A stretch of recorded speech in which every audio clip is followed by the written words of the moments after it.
nag-iisip na naman ako ng mamimerienda. Kaya ito, naisipan kong iluto tong spaghetti na nabili ko nung nag-grocery ako. Kaya ngayon, naghanda na ako ng panggisa ko sa sauce. Pero ang ilalagay ko na sa hog, hotdog lang. Huwag ko nang lalagyan ng giniling kasi pang merienda lang naman namin. Hindi naman panghandaan, di ba?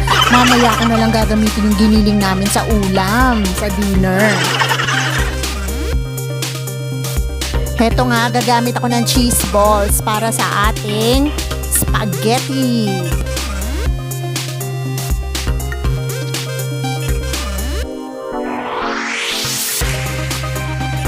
Hihiwain ko na rin ng maliliit kasi baka mabilaukan pa kaming kumakain. Mahirap na.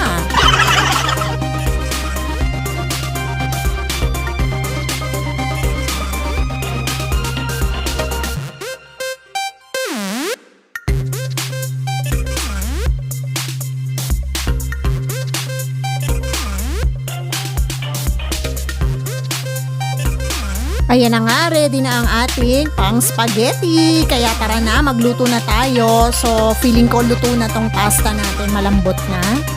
Kaya isusunod na natin yung gigisahin nating sauce.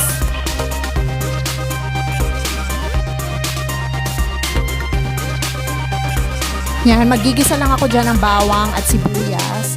Tapos ilalagay ko na yung hotdog maya-maya. Tapos yun na, pwede na yun, diba? Tapos lagyan ko ng ating Filipino style na spaghetti sauce.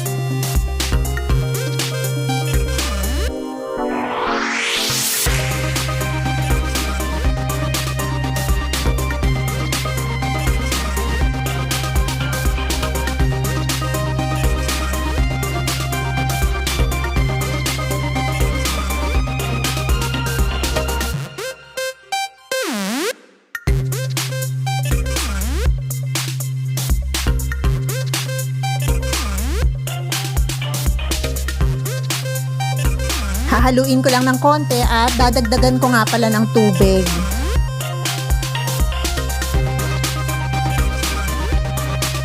Lagyan ko na rin ng paminta at konting asin lang.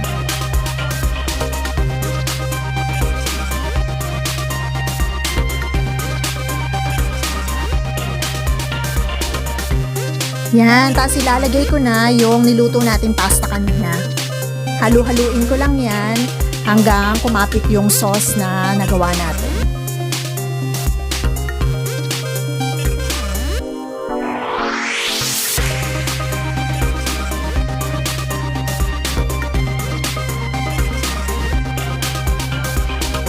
Yan, ang bilis lang. May instant spaghetti na tayo for merienda.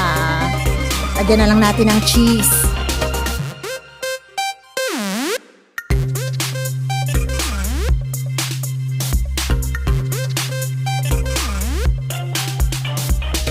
Ayan na nga, hahaluin ko lang mabuti para mahalo yung cheese na nilagay ko. At dadan, isalin ko na sa lalagyan na ngayon, lalagyan pa natin ng cheese on top para malasa.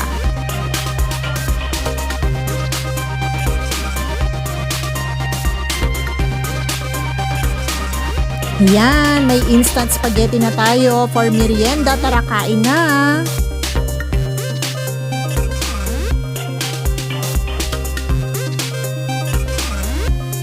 At ngayon nga, magluluto naman tayo ng hapunan. Naisip kong lutuin yung giniling na nabili ko. Instead of ilagay ko siya dun sa spaghetti, gagawin ko na lang siyang ulam. Naisip kong gumawa na naman ng ulam na may sabaw since ang lakas ng ulan ngayon dito. Kaya naisip ko, masarap na naman na may sabaw, diba? Kaya this time, giniling naman. Gagawin natin siyang meatballs. Siyempre, pampasarap sa ulam, kailangan meron tayong rekado. Kaya nagliwa na ako ng kamatis, sibuyas, bawang. Lalagyan ko rin ng green and red bell pepper.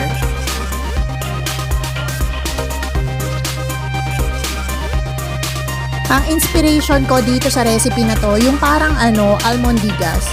Gagayahin ko siya doon, but the difference is, lalagyan ko siya ng mixed veggies. Kasi doon sa almondigas, alam ko walang ganito.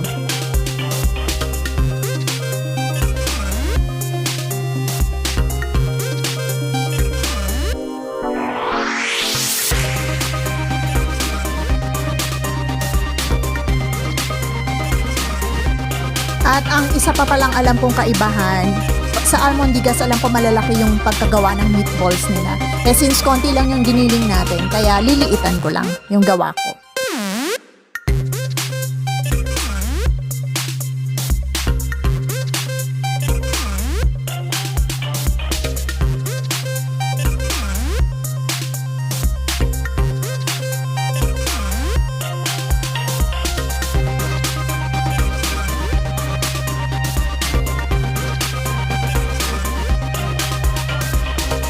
Eto nga, titimplahan ko na yung giniling natin. Simpleng-simple lang, isang itlog lang yan. Lalagyan ko ng paminta at toyo. Mix-mix na, talo-talo na yan. Pwede nang i-mold ng pabilog.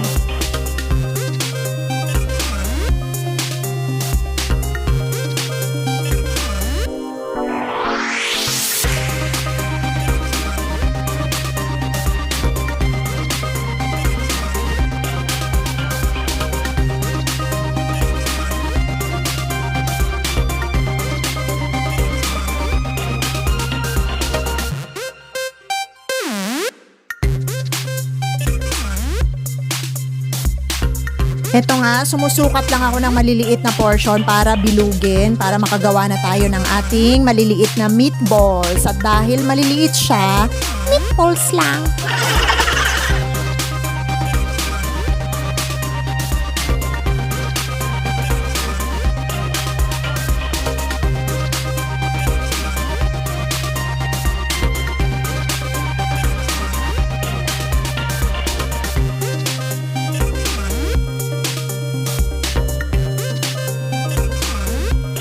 Kahit konti lang pala yung giniling ko, marami din ako magagawang meatballs, oh.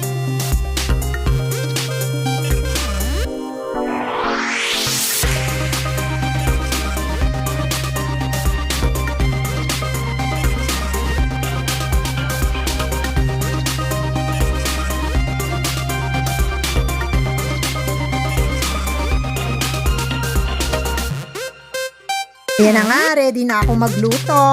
Game, game, game! So, ilalagay ko lang ng sandali yung mga meatballs natin dun sa mantika. Medyo ba-brown ko lang ng konti.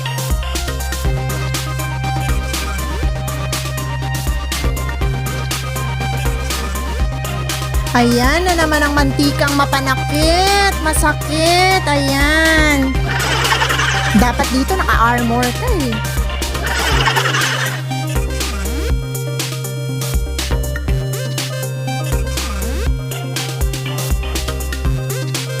So ayan na nga, medyo nag-brown na siyang konti. Tapos isasali na natin siya sa plato. Tanggalin muna natin siya para makapag-gisa na tayo.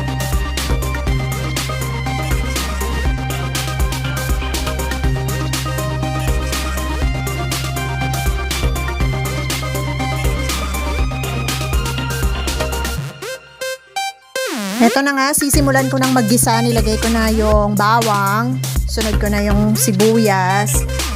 Actually, susunod-sunurin ko lang naman yung mga yan. Kamatis, red bell pepper, tsaka green bell pepper.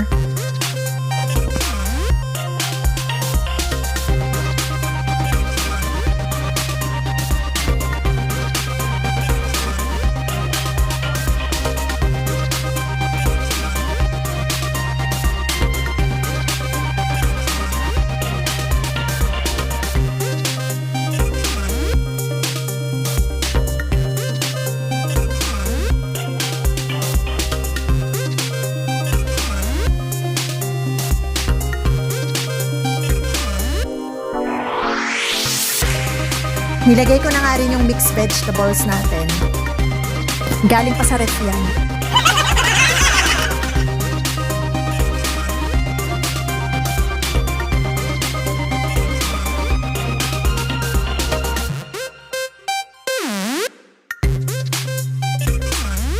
Naglagay na rin ako ng tubig pang sabaw.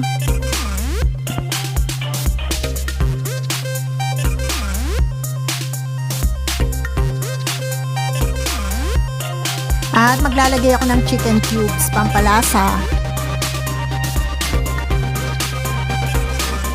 Ilalagay ko na rin ulit yung mga na brown natin na meatballs kanina.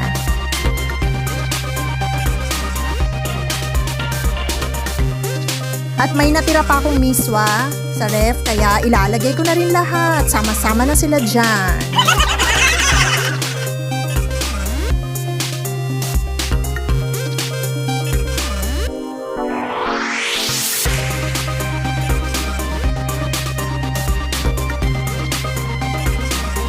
Dadagdagan ko pa ng tubig kasi naa-absorb ng miswa yung tubig.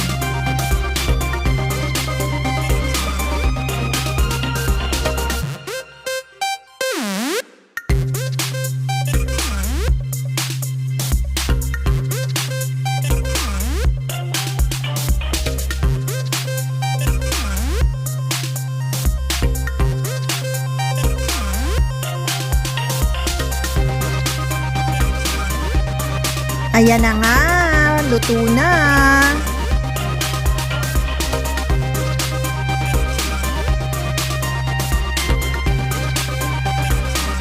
Lalagyan ko lang siya ng paminta at konting asin.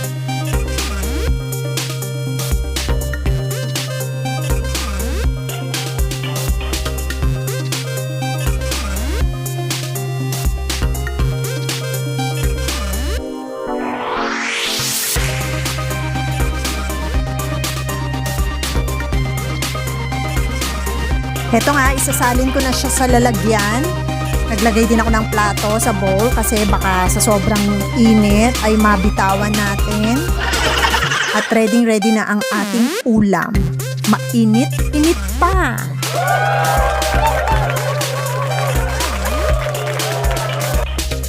Ayan na nga guys, thank you for watching. So next time ulit, magluluto pa tayo. Marami pa!